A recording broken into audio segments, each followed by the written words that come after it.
connect, live, laugh, and love.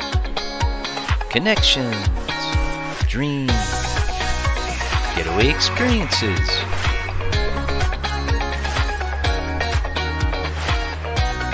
Brave Heart Workshops.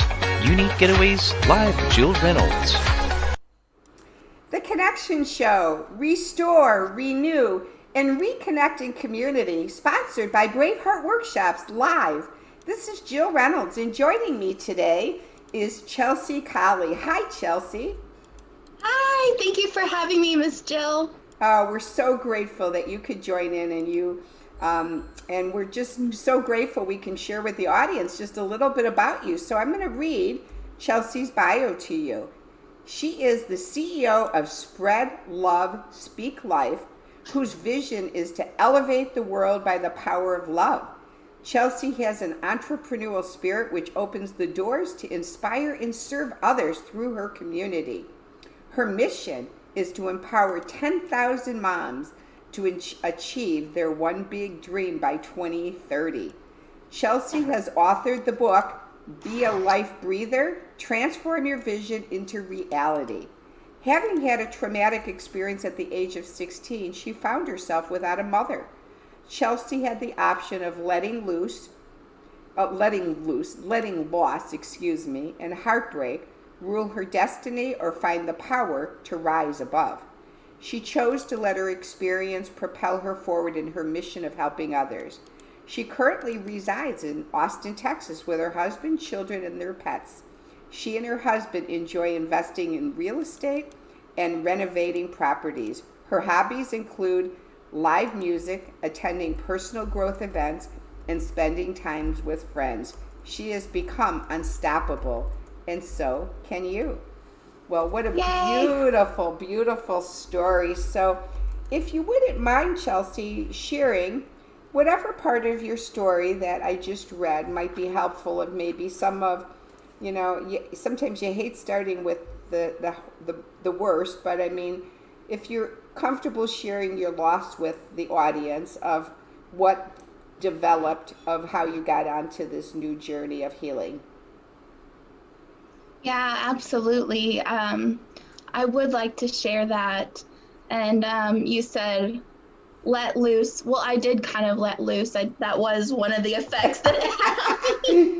It did have a little bit too much fun after that. But probably, about a year ago when I started kind of getting out there and telling my story, I was just like, oh, it's so depressing to start with that, to start with. My mom and her fiance died in a car accident when I was 16. Like, no one wants to kind of start off a conversation on that note. But I've come to make peace with it. And actually today, it was 20 years ago today. Oh, wow. So, I'm so sorry. Thank you. I was 16. That tells you exactly how old I was. But today is the anniversary of the death of the car accident, and then tomorrow will be the anniversary of my mom's death. So it's always hard kind of leading up to these big milestones, and it's just like I can't even believe I could survive 20 years without my mom. But then once these times come, like, because at 5 years, 10 years, 15 years, I had kind of the similar experience where I'm all like nervous until the day, and then the day is here, and tomorrow we'll be here, and then I'll kind of like feel better after that, and I just, I'm okay. I feel like I have kind of actually have a pretty good relationship with my mom now, just spiritually, and a better relationship than we had, when she was here on earth with me, although we were very close. So I grew up, just with her. I was an only child. She was a single mom. And had your mother ever been married before? No, and she was engaged. She was going to be married in November of 2020. But yeah, it was a real tragedy, because Chris was kind of like the king of this whole network of hundreds of people that were just artists, and we would get together and we would go on camping trips. It was just great times. So it was a hard thing for the whole community. And So not only did you lose your mom, but you lost what would have been your first ever dad. my stepdad, Which right. would have been your dad, because if you didn't have connection with your own biological father, just knowing you're going to have a dad in your life would have been Well, I do have connection with my father, but it's just like I've always just visited him like on holidays and in the summer. We didn't have that close of a relationship. And so after my mom died, I didn't want to move to Kansas with my father. I wanted to stay in Austin. That was my home. And so I really just I was like, okay, well, if I have to live my life without my mom, then I am going to do big things, and I'm not going to live a mediocre life, and I'm not going to take anything for granted. I'm going to live each day to the fullest, because that's what she did. And I wanted, so with that in college, it kind of meant for me, like, have so much fun, like round of drinks in the bar, like let's go on trips, let's go to concerts, and let's have way too much fun, and kind of go the other extreme. So it's like, meanwhile, I did have some, like I had a house that was like an investment property that was bringing in some money. So that was a good decision. And I did, after like 4.5 years of partying, I did get my bachelor's degree. So that was good, but I stayed stuck in that party mode for a long time. And it really wasn't until I ended up in the hospital for the second time that I was like, this is going to be my life unless I do something different. So I think at that point, I stopped beating myself up for wasting so much time and not living my dreams. Meanwhile, I'm wasting more time. It's like, it just doesn't make any sense. And I'm like, I'm going to start going after my dreams now. And so I just started building myself back up and trying to attract the things I want, like my family. And I pretty soon after met my husband, and he had 2 kids. So I have 2 step kiddos, and we really tried. We wanted to have one of our own, and I've always wanted, of course, one of my own. And we weren't getting pregnant after about 3 years. And so at the end of 2017, I set my intention. I said, by the end of 2018, I'm going to be pregnant. And Beverly, I actually saw Beverly at an event. I met her in August of 2018, and I had a lot of blocks, and she kind of cleared a lot of those blocks. And she says that she's helped other people get pregnant too. And I went home from Chicago and I got pregnant right away. So I have a beautiful almost 15-month-old baby boy right now. And he is proof that when you put your mind to it and you pursue your dreams, like, you can manifest these things in your life. Well, that's a beautiful story. And yeah, it's so much. And so who took care of you then when your mom passed and her fiance? Where did you live then at 16? So we had moved to Austin, and my family was in Kansas. But my mom's brother had moved to Austin too. So he said, I'll just move into the house and I'll take your room. You can take your mom's room, and like, it will be my house, but he'll live there so I could stay. But he was a real recluse and kind of just an odd guy. He doesn't keep in touch still. So it really was like I was on my own. He really didn't talk to me or anything. Oh boy. So you were really I had to by kind of yourself. Yeah, I just had to grow up overnight. And yeah, I really relied heavily on my high school friends, which of course isn't necessarily who should raise you. So yeah. Well, I'm so sorry. I can relate to so much though of what you've said already. I was a single, never married mom and raised my son for 17 years by myself. He never really knew his father though, so he didn't. That's why I wasn't sure if you knew your dad. But I too, at 21 years old, I I started doing lots of drugs at 14 and partying, and so at 21 I was higher than a kite on cocaine and alcohol, and got a call at 2 in the morning that my mother had been in a near fatal car accident, and she was dead on arrival and had come back to life, but she was in a coma for 2 months. And so I lived in San Diego and packed up my car and drove back from San Diego to Chicago and took care of her for a year. And she was brain damaged and had to learn how to talk and walk again, and she really never was the same from the accident. 2 kids were drag racing at 100 miles an hour, and they hit the driver, which was one of her clients. My mom was in outside sales, and she had taken a client to dinner, and they were leaving the restaurant and pulled across the highway as the kids smashed into the driver's door, killing her client. And the only reason the only way my mom stayed alive is the police officer saw hair particles on the window of the passenger, and they looked in the ditch and found my mother in the ditch. Otherwise, they wouldn't have even known she was there.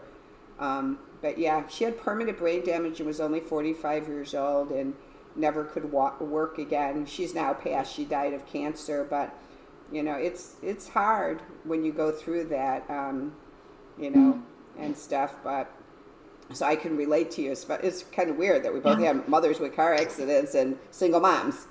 And she was young. I mean, my mom was 38. Your mom was 45. My mom was ejected from the vehicle. Mm-hmm. Chris died on the scene. She was life-flight to the hospital. So yeah, I'm so sorry. So when she came to,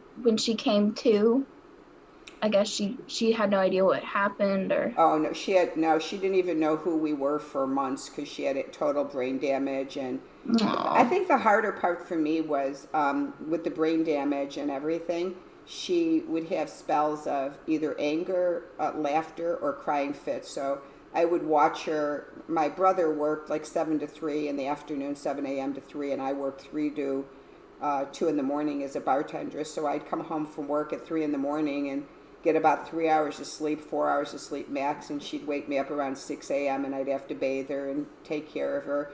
And it was really hard because I never knew if she would wake up to her anger attacks where she'd be yelling and swearing at me and telling me how much she hated me all day.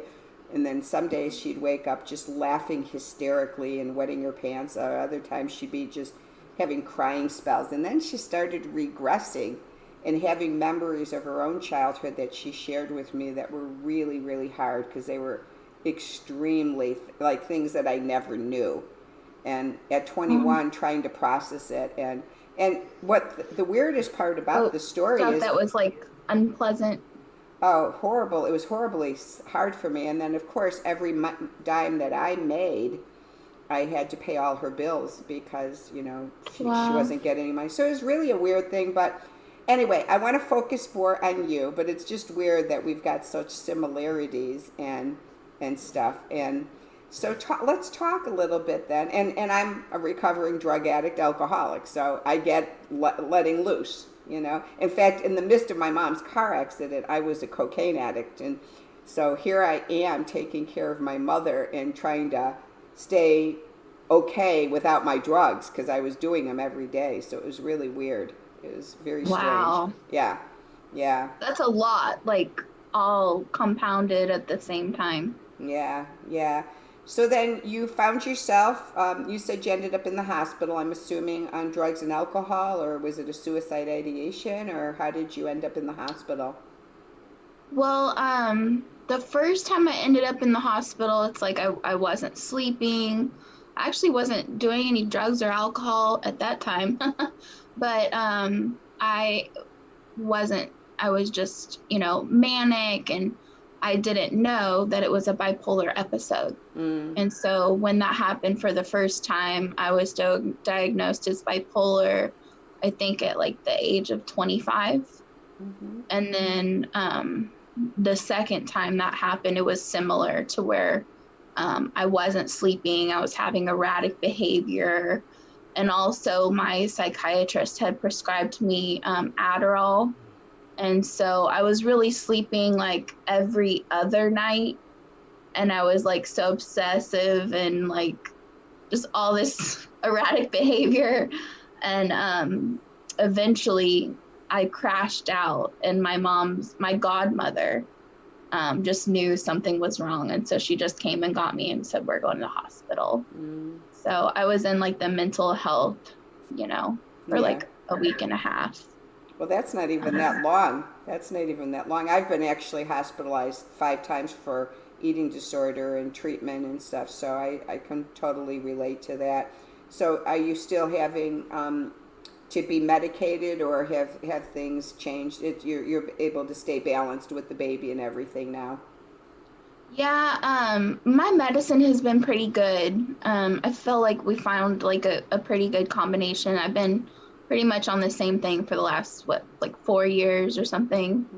But yeah, first, unfortunately, for the time being, I think I'm just going to have to stay on this bipolar medicine, because anytime I try to adjust one little thing, then I just don't feel right. So yeah, I'm taking medicine. And medicine is good. actually, Medicine is good when you need it for that kind of stuff. Yep. When I got pregnant, I actually was probably more balanced than ever when I was pregnant, and then after I had him, it got a little harder. But it's a lot of people with bipolar experience a sort of stability when they're pregnant. With the hormones changing and stuff. Yeah, which is a good thing. Yeah. So let's shift and talk a little bit about this book that you wrote and what it's about and how you ended up writing. Let's talk about that.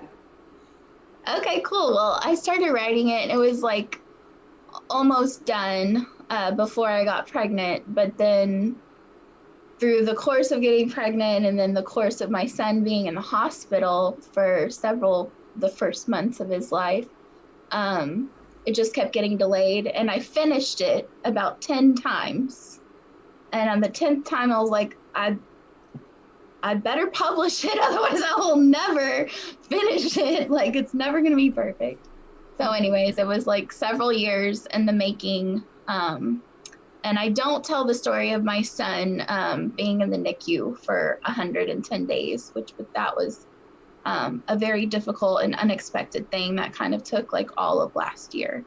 So luckily right now, he's perfectly fine, and he's perfectly healthy, and he's eating, and he has a G-tube that he needed a feeding machine, but he doesn't need the feeding machine anymore, and he's doing great. So that's awesome. What was wrong with him, Chelsea?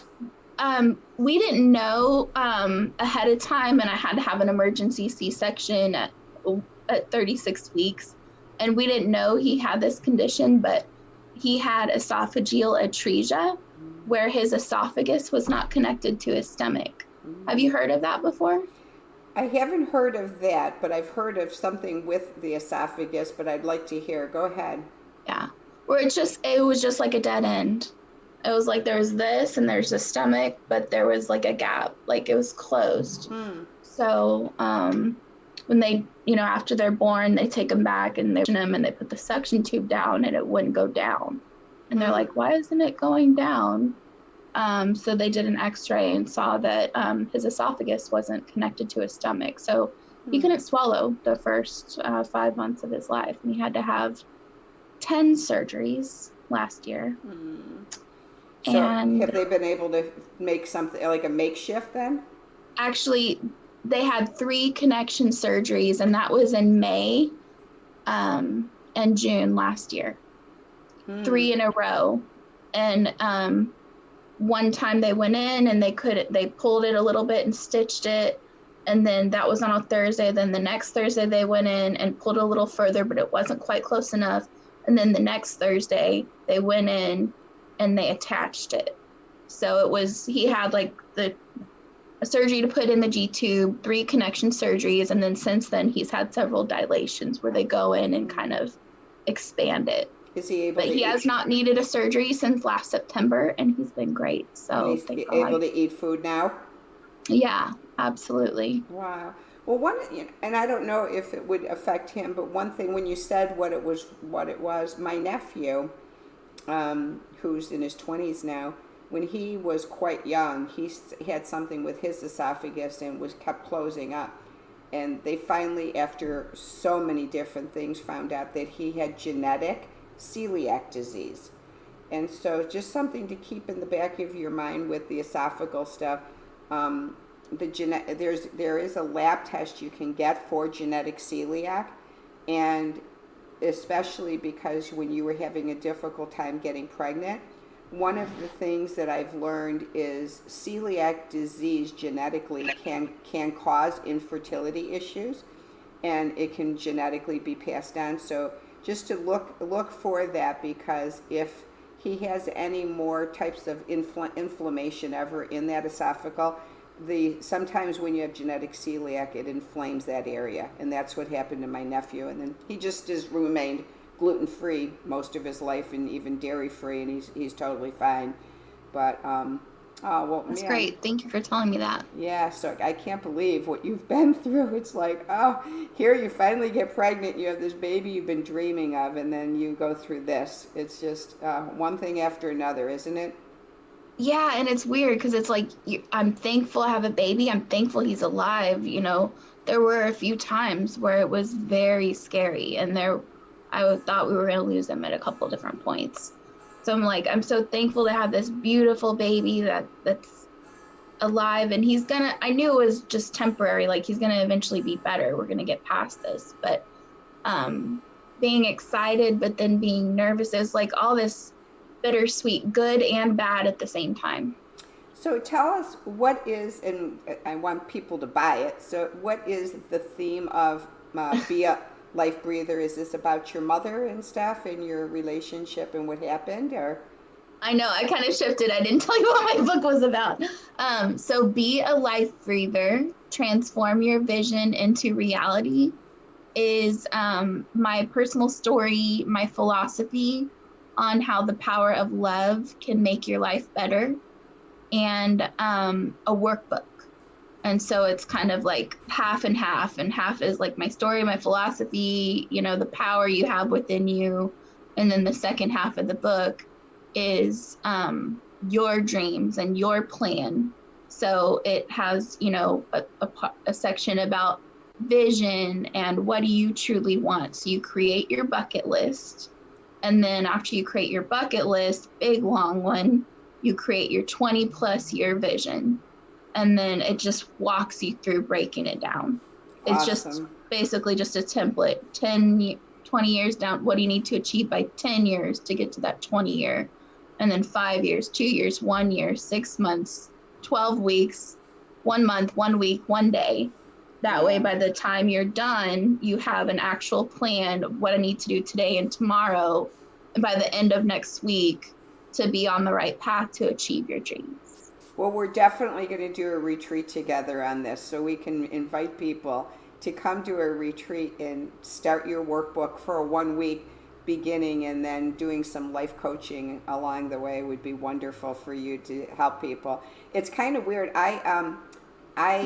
I woke up at 5 a.m, wide awake this morning, with this vision from God. I'm a strong God person, and I just felt like He was saying to me to post on social media about how to spend the next 30 days of everyone in the whole entire world filling up social media sites with nothing but positive affirmations and positive sayings, and just to blast the entire universe with love-filled affirmations and goodness, and not to do one confrontational social media post for 30 days.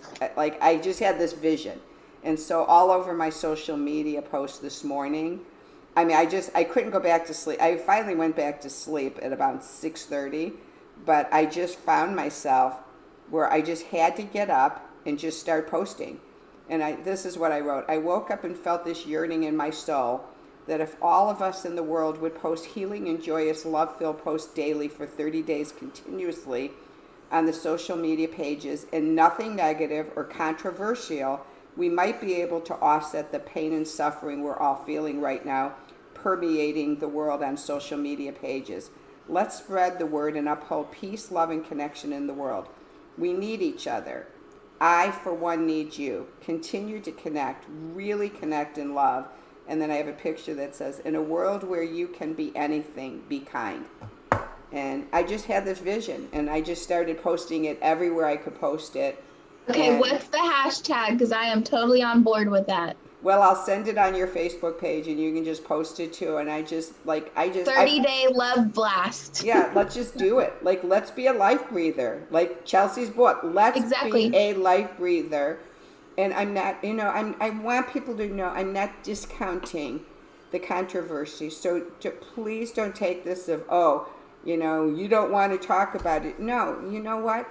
It's just like, I think we have come off of this pandemic with coronavirus and isolation, and now this horror that we've all gone through with the racism stuff and everything we've all gone through. It's like we just need to recharge. Our psyche can't handle all this. It's like I can't. Maybe you guys can, but I surely couldn't. I was like to the point of despair. So much despair and grief and loss in the world right now.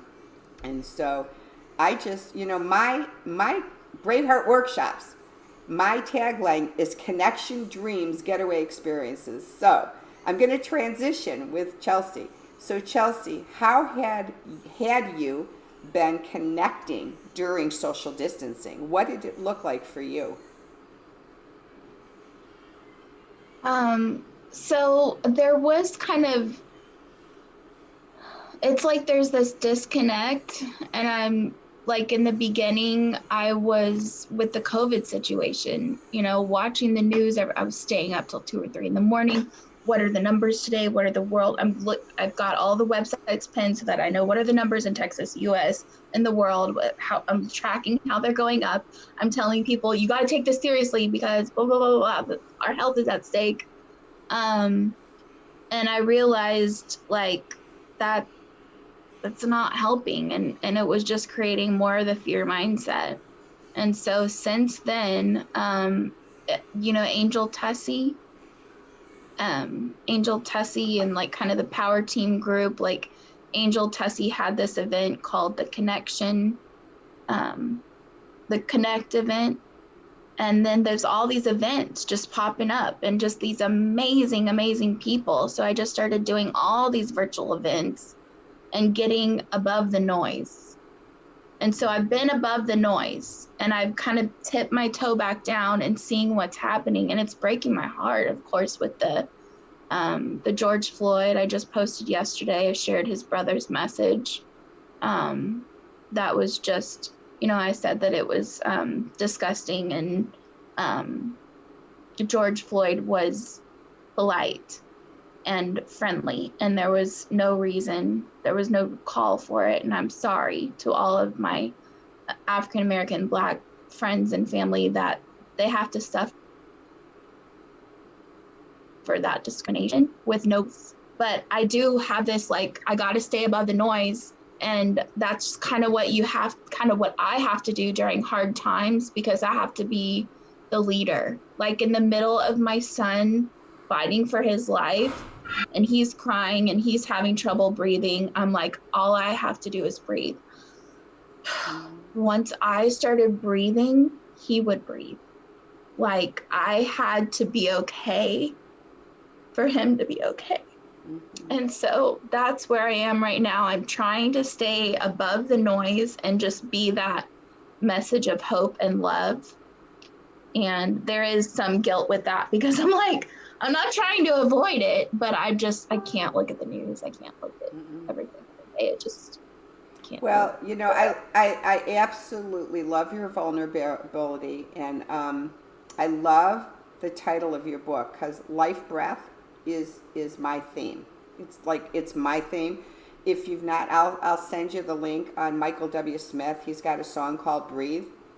And there's two, Johnny Diaz and Michael W. Smith have 2 songs on Breathe that you would absolutely love. And my life breath, just so you know, Chelsea, and the audience, I grew up in a very, very, very, very dysfunctional home. Ground yourself, and we're here. We're here with you, loving you and breathing with you. So I'm going to give you this, and this is good. This will soothe your soul. So I grew up in a really, really crazy dysfunctional family. From the minute my mother pushed me out of the womb, her life words were to me, "You're double ugly. There's nothing good about you. Who would ever want you?" And, and so, over the years, I learned so many techniques to heal myself to the point that I could even care for my mom on her deathbed and forgive her and love her, even though those were her words to me. So one day I'm getting a massage, and the girl's working on my shoulder, and the lights are off, the candles are on, and it's just really quiet in the massage room. And all of a sudden, my body just turns to the left, and my body starts to go into a fetal position, and I start sucking my thumb. It was really weird. And I shouldn't say it was weird, because I didn't even know what was going on. I just let it flow. And then as I did, and my eyes are totally closed, I could visually, in my mind's eyes, I could see the sperm meeting the egg. And then all of a sudden, it was like the most amazing thing happened. The brightest light I've ever seen, ever, the brightest white ever, came into the room. And again, I had my eyes closed, but this white came in so profound. And all of a sudden, I could literally see the face of God in his hands, taking the sperm and the egg and going like this and forming it. He says, "I have formed you into your mother's womb. I have created you." And then he went like this. He just went. And the biggest breath of life, I mean, the wind was amazing. You could just feel it permeate. And he says, "I'm breathing life into your mother's womb. I'm creating you. I'm the great I am. I am love. You are love. And you were designed to be here." And it was so divine. It was so divine. And so, I'm getting goosebumps everywhere. So just hearing your story, and me knowing we were supposed to connect, and knowing that your book is the life breather, to me, God was my life breather. It was like he was breathing life, and he formed me, and he knew my name. He knew every hair on my scalp and created me. And it was just amazing. And that feeling inside of me of never being wanted was just like lifted. It was like, no, I'm wanted. I'm wanted. Good.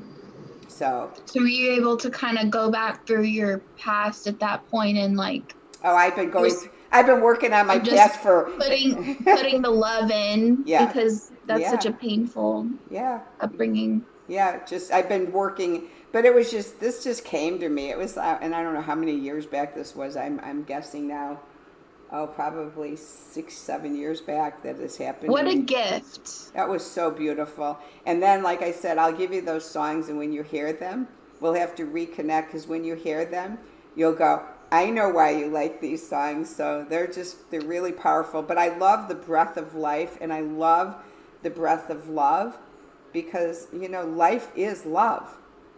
Right. Life is love. And so if we could permeate this, especially in these trying times right now. Well, it's the point. It's the reason we're here. Yeah. And we're not acting like it. No, we've got to do a shift. So the next question I want to ask you is, we're halfway through the year. What are the dreams you have left in your remaining 2020? I'm sure it's probably around your baby too, but just a dream that you might have to end off the year this year. Oh, that's some good stuff.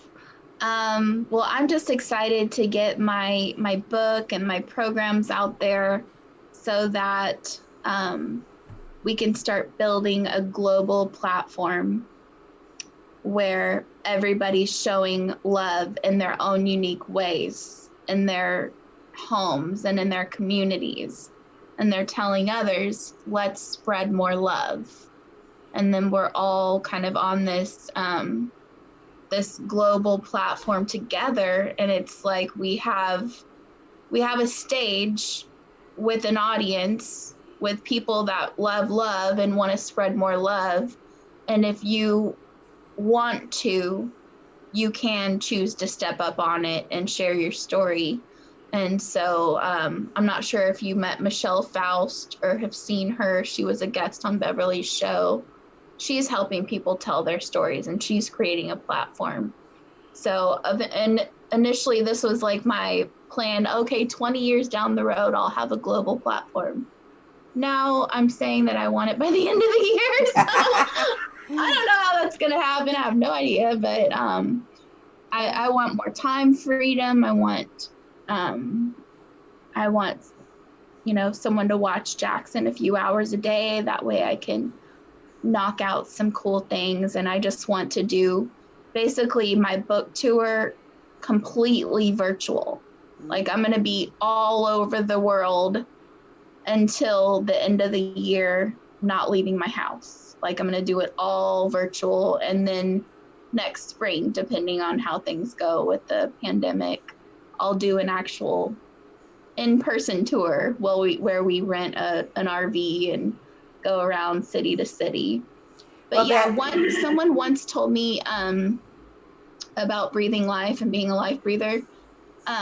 Someone told me they were trying to explain how they really appreciated me being in their life. And they're like, you're like a breath of fresh air, just like a break. Like, you're happy, you're fun, it's positive, and you're just a breath of fresh air. And that was probably one of the biggest compliments I could have gotten. So I want other people to be kind of a breath of fresh air for others as well. But yeah, God is the ultimate life breather. And so we got to breathe life into each other too.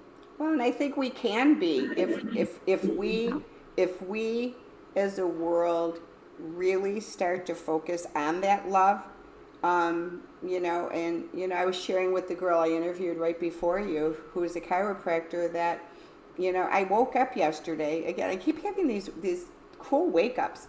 I woke up yesterday feeling like I was supposed to call my friend Willie, who is a black man that works in the inner city of Chicago, where all the drive-by shootings are, and I texted him and said, "Oh, are you coming to Branson for urban camp?" Because his organization is called Y-Men, and Young Men's Educational Network. They tutor black youth in Chicago and teach them so that they can be educated, go to college, and get really good careers. So I texted them, and they always go to camp here in Branson, Missouri. In the summer, it's an urban camp called Kids Across America. So and it's coming, summer's here. So I'm like, "Oh, are you coming to Kids Across America?" He goes, "Oh, they canceled it. It's going to be online." And I was really disappointed because my granddaughter's going to their suburban camp, and they're still open, but the urban camp isn't. I couldn't figure that out. So I was like, "No, they're open." He goes, "No, I got an email. They're closed." So as soon as I hung up, I was telling the girl before you, and I got to call him today, is I thought, well, I live in a subdivision with basketball courts, tennis courts, catch and release lakes, and lodges and villas and condos.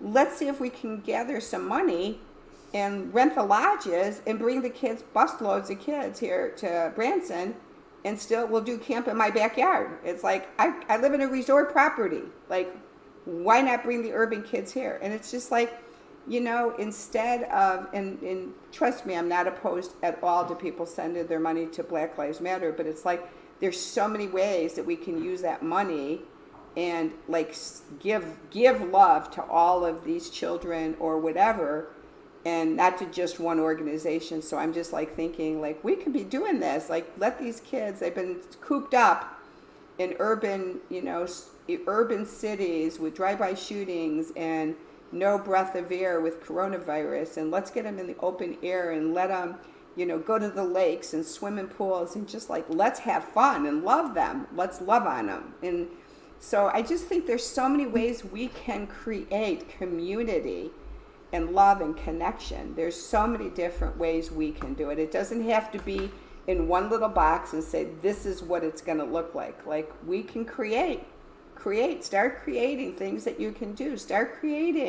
Go to the inner city, start mentoring. Like Wyman is an amazing organization of mentoring. Like think of ways to better our Black friends, communities, and be the light.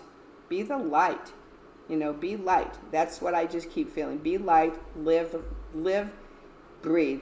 So with that, I then want to ask you, once you can do a getaway with little is it Jackson? Jackson, yes. Yeah. Once you can get away, what would a getaway experience look like for you?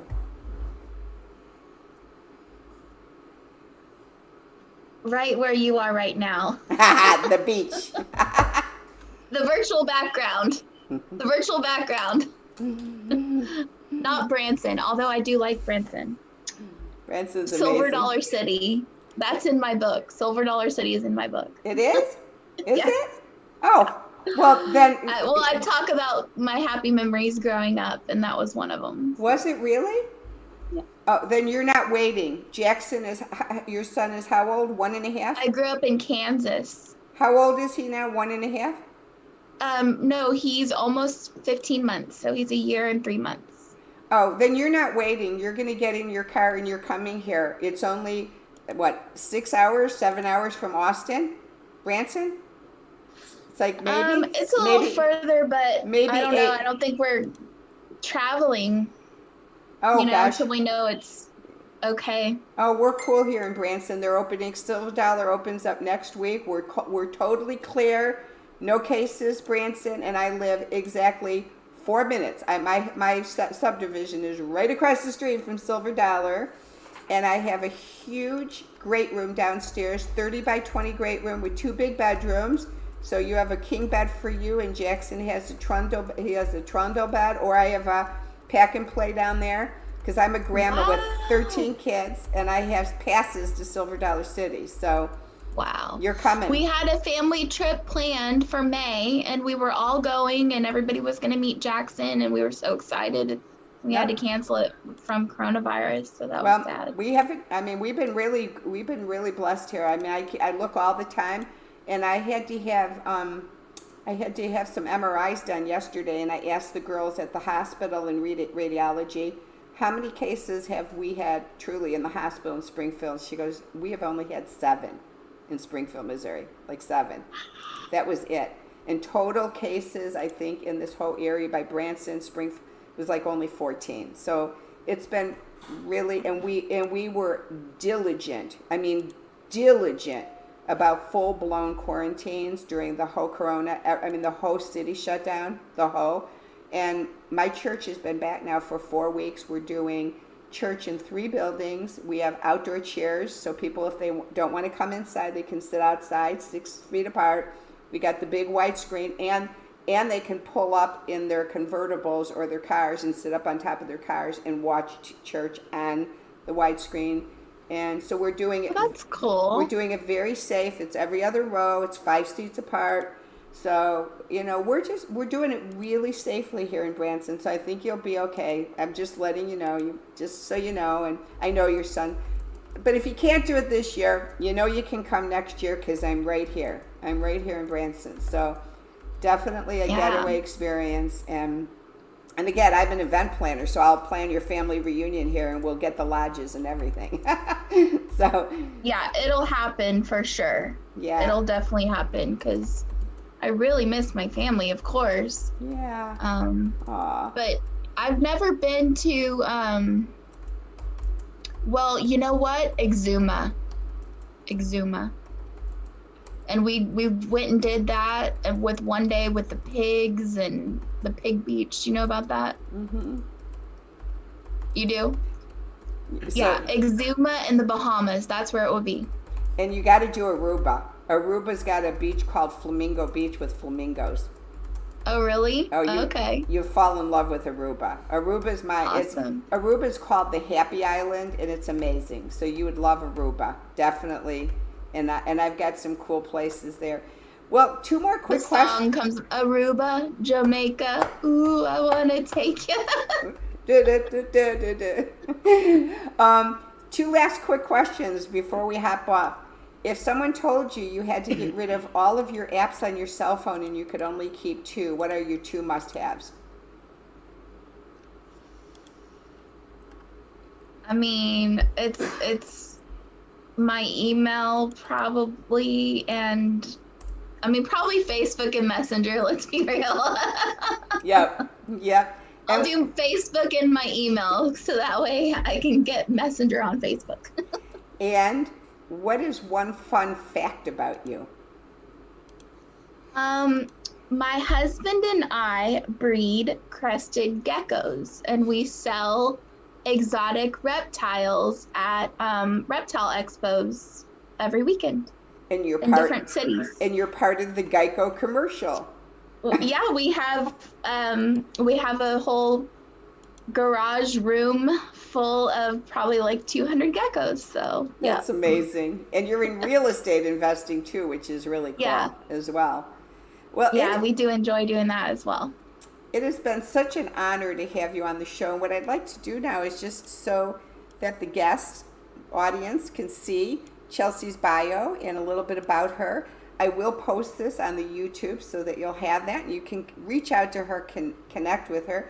And she does want to do a free gift that she's going to post on there. I'll let her just explain that really quick. I share about my pre-sale gift box. Yes. So my book, Be a Life Breather, comes out on July 21st. But right now, and it's $19.95 for the book, but right now I'm doing $29 pre-sale gift boxes that have a composition book with the Be a Life Breather pen and the Be a Life Breather bookmark and like a set of colored pens and a cute little gift box. So it all comes to your house, shipping included, for $29. And it'll be autographed, and they'll have it before anybody else can even order it on Amazon. So they'll be shipped out, and they'll have them by the July 20th, prior to the release. So it's only $29, and if they want to get that, they just text gift box, all caps, no spaces, to 26786. Gift box, all caps, 26786. And what I'll do then, and then did you have a gift you wanted? Was that the gift you wanted to offer? I do have a free gift as well. It's called Bucket List, and it's a bucket list virtual blueprint that helps you develop your bucket list, and that's also Bucket List to 26786. Okay, good. And then what I'll do is I will reach out to Chelsea on email, if you can email those to me, and I'll put that in the link so people will see that and be able to reach out to you and do the virtuals. Before we jump off here, I just wanted to let the audience know that the Connection Show has been just so grateful meeting unbelievable speakers and leaders around the globe like Chelsea. And if you'd like to be on the Connection Show, please reach out to me at braveheartworkshops.com and fill out the contact form, and I'll reach out to you to find a date and a time that works best for both of us. For the audience, we so greatly appreciate you, that you listen in on these amazing interviews. And so we've extended the Connection Show now to you. So we are meeting on Zoom Connections. Here comes our little baby. Aw, so cute. I can't wait to see him. Oh, there's our... Hi! Love you. Hi, sweetheart. Yes. We are so glad to meet you. Yes, we are. So on the Connection Show, we do Zooms on Monday night, Chelsea, at 7 o'clock Central Time, 8 o'clock Eastern, and 7 o'clock Central, 6 p.m. Mountain, and 5 p.m. Pacific Time. To be able to join that Zoom, I have a private Facebook page called The Connection Show Gathering and Tribe. I'll list that on my site too here. And once you go into that Facebook group and join with your email, then you'll have the link to come on to our show. So Monday nights, if any of you are free, join in. We've been having a wonderful time. Sometimes the topics are a little heavy and people share personal stuff, and sometimes we just have fun. We've done some improv, we've done some game shows, and we just really enjoy connecting with each other. It's a great time for you then, if Chelsea can ever join on a Monday night, to get to talk to her personally and even ask some questions. So we appreciate Chelsea, and we know that you got to get going with the little one, and I am so grateful to meet you. Hey, baby. Aw, thank you so much. Thank you so much. Have a wonderful day, everyone. Bye now. Let's connect now. We can dream together to renew, restore, and reconnect with wellness in our life. Go to braveheartworkshops.com. Join me for weekly Zoom connections on Facebook at facebook.com Braveheart Workshops. Thanks so much for joining the show, and we look forward to seeing you on Monday